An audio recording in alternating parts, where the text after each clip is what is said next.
helping you to weather good and bad economies without putting retirement on hold. This is the Tumolo Financial Podcast with Ken and Nick Tumolo. Ken and his son Nick know that creating a comprehensive financial plan can align your hard-earned life savings with your retirement goals. Consider them your retirement architects. Now, the Tumolo Financial Podcast with Ken and Nick Tumolo. Ken, how are you doing? Excellent. How about you? I'm great. And I have to ask you, because I know you were rubbing elbows with the rich and famous last week in Nashville at CRS Country Radio's seminar. How was that experience, Ken? It was fun. And I wouldn't say I was rubbing elbows. But we had a chance to interview a few of them and then listen in on other singers. And I'm going to put it this way. And this was the theme, because you're able to ask about some of their struggles and getting going. I'm going to say they're normal people. Think about it. We start jobs ourselves, and when we start our jobs, it's about proving ourselves and then you know growing within those companies and becoming great. And they're doing the same thing. It's just with music. Avery, how you doing? I'm doing good. Good. Thank you for interviewing with me today. Yeah, totally. Thank you for having me. Yeah. So, I kind of start off. Tell me a little bit about yourself. That's always a funny question because talking about myself is a little awkward, but to give you a good pitch, I like writing songs. I'm from Flagstaff, Arizona. It snows there. No one ever knows that. I grew up in the country riding horses, hunting, fishing. I have a really big family, and all I do is tour and travel and get sick and write songs and keep going on. So, what do you fish for? What do I fish for? Anything that I can catch. I like catching. Fishing, I don't know if I have the attention span for it. My brother loves to fish. That's all he does. All he does with his time. So I usually go with him, and mostly bass. But yeah, I grew up, my dad taking me bass fishing when I was younger. That's so cool. And really got hooked on it. And then I'm going to say I'm like you, don't have the patience. Yeah. And unless you're fly fishing. I love fly fishing. Yep. Yeah, keeps me occupied. Yeah. So a pretty neat hobby. And, I've kept going over the years fishing, but I found saltwater fishing will keep you more busy. Oh, okay. And okay. that Good to know. attention span. Yeah. So, that's funny. Oh, man. Being so young in this industry, though, and a long ways forward, I mean, it's a great outlook. I don't even know if you would even think about this. I do retirement planning. Yeah. And you're probably not even thinking about that at all now. Yeah. But you start to think about finance and all that stuff now that you're becoming such a star. How are you handling that world? Yeah. I don't like making plans because they never go how I plan it. So I just give it to God and I just hold on tight. But it is definitely, you're on a rocket ship and a lot of people think that it's very fabulous, which it is. But there's a lot of turbulence and it's hard work. And I feel like a lot of artists that make it to the end are the hardest workers. And I think, Lainey Wilson's a great example of that. She is, she'll roll up her sleeves and work hard. And I think that's, what I'm trying to be like is just working my butt off every day so I can do what I love. Well, do you feel if you work too hard at it, it's going to kind of hurt your love for music? Or No, I don't think anything could take that love away from me. At the end of the day, whether I am playing on a stage in front of a million people or not, I'll still be in my room writing and singing because it's how I process things, like a lot of other artists say. But I don't think anyone could ever steal that from me. So yeah, it's one of those things in growing up, and it's like some of us are lucky we get to do the things that we love, and it becomes our work. Yeah. It's just you worry that, hey, if I do too much of this, then I might not like it. Right. But I know I talked about retirement and things like that, but the long range, I hear you're going to be touring with Luke Bryan. Yeah. Was that always a dream? It is. I think it'll be the biggest tour that I'll be a part of, which is so exciting. And I grew up listening to Luke Bryan, so it's very full circle. Yeah, it's really exciting.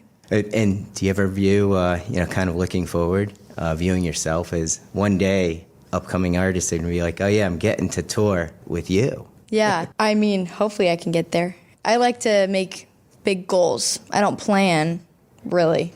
Kind of I do, not really. But I like to make big goals. So I imagine myself playing stadiums one day and floating around the crowd in a clawfoot bathtub, stuff like that. We got lots of dreams. And you bring up the bathtub. I looked you up on, and the bathtub thing comes up as the way that you actually, one of the reasons you made it. It's a big reason. that just like an idea you just came up with? Oh, I'm going to do this and try to... You know, I was supposed to be doing school online. It was during COVID, and I wasn't really attentive. So I just sat in the bathtub because the acoustics were good. I have a big family, so I'd hide from my whole family and sing in there. And then actually Matt Thomas from Parmalee discovered me singing in the bathtub and then connected me with my managers, and then I signed a record deal, and now I'm here. So it was kind of a wild ride from the bathtub. Yeah. Well, from the bathtub to here, I mean, that's great. I mean, and I just want to thank you again for meeting with me, talking to me, spending some time with me. And I wish you luck. I just want to see you succeed and be like one of the greats. Thank you so much. That means so much to me. Hey, Greylan James, how you doing today? Bro, I'm great. I'm excited to be here, man. Yeah, I'm excited too.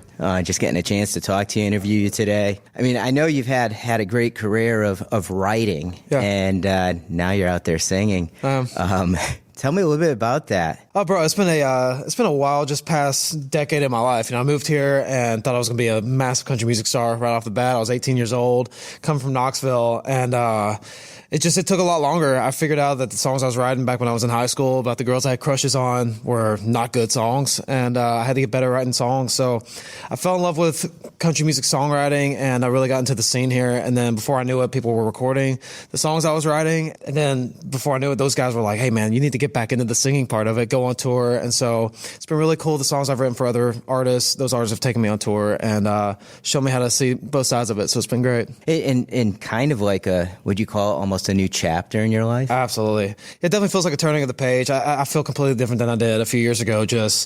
I was hanging out with my dog in the studio, and now I'm going out and playing for thousands of people. So it's definitely feels like two different switches, but man, I'm just excited and to be a part of country music right now. It's blowing up. It's crazy. So to be a small part of it it's pretty electric. And I know with all those years of writing, any of those songs, like you would love to take back and be the one to sing them and make them, famous songs. Yeah, I think I've never really thought about it like that because those songs really did change my life, and I think it would look completely different. And honestly, when I was growing up, I just wanted my stories, my thoughts to be on the radio. And so whatever vessel they took to get there, man, I'm super blessed, and it got me to where I am now. I'm a better songwriter and honestly just a better person because of those songs. So I'm thankful that they just got heard by somebody, dude. Yeah, and made some money. It was great. Yeah, made some money. Yeah, a little bit. But yeah, no, I looked at the stars that you wrote for, and it's just amazing. It's almost like you had one job, then you switch to a whole new job. Yeah. But to you, does it feel like a business that you're running? Sometimes, but man, I've really surrounded myself with really my best friends, my drummer, my guitar player, my bass player, my videographer, my management. I mean, everybody's really like, I feel like we've kind of become a family. So it doesn't really feel like we're out there working. It really feels like we're just going out and coming to a show feels like that's those people's party night, and we're right there with them. So we're having a great time just playing country music every night. It's crazy. Yeah, you mentioned management and family, so I should split it up in two questions. Yeah. But you think about management and some of the things that I do. Well, the main thing I do is retirement planning. Yeah. And so you get into the financial side of it. But for someone like you and what you're doing, I mean, do you have like separate accountants, financial advisors? I mean, how do you handle all that stuff? Oh, it's crazy. I didn't really know, anything about any of that stuff. I think, I didn't go to college, like right out of high school, moved here, and I was just writing songs and playing shows. And then, when I signed a management deal, they introduced me to a business manager who they're great, Sally and Catherine over at Fair Self and More, bro, and they're fantastic. Honestly, they send me like reports of my financial status every week. I don't like to look at that because they broke down how much I spent on Taco Bell every week, and they broke it down. They're like, you spend this much at Taco Bell, you need to cut back, bro. I was like, oh no, I'm not looking at that. So I gave them a heads up. I was like, look, if I am like losing my ass and I'm going broke, call me. All right, and we'll cut back to Taco Bell. But man, they've been great. They've introduced me to investments and all that stuff, and they've really changed my life and prolonged what could be, every hit could be your last one. And so they've prepared me for that, and it's definitely intimidating, but I'm thankful to have enough success to look out for, Nice. And one last quick question. Absolutely. Family, being away from them doing this. Yeah. How do you guys still connect? Oh my gosh. Well, they are away, but they're actually here at the hotel right now, downstairs drinking margaritas. So they follow me around, bro. They never let me get too disconnected from them, man. And anytime I'm playing within like a 8-hour radius, my family's there. So I'm super thankful, man. They got me here, and they let me chase my dream as a kid since I was a little boy. So I'm thankful to look out in the crowd every other night and see them out there partying. It's great to hear. We all want to, all our goals to come true, our dreams to come true. Absolutely. We want to make that happen. Thanks for meeting with us, interviewing with us today. Hey, thank you so much, man. I appreciate you.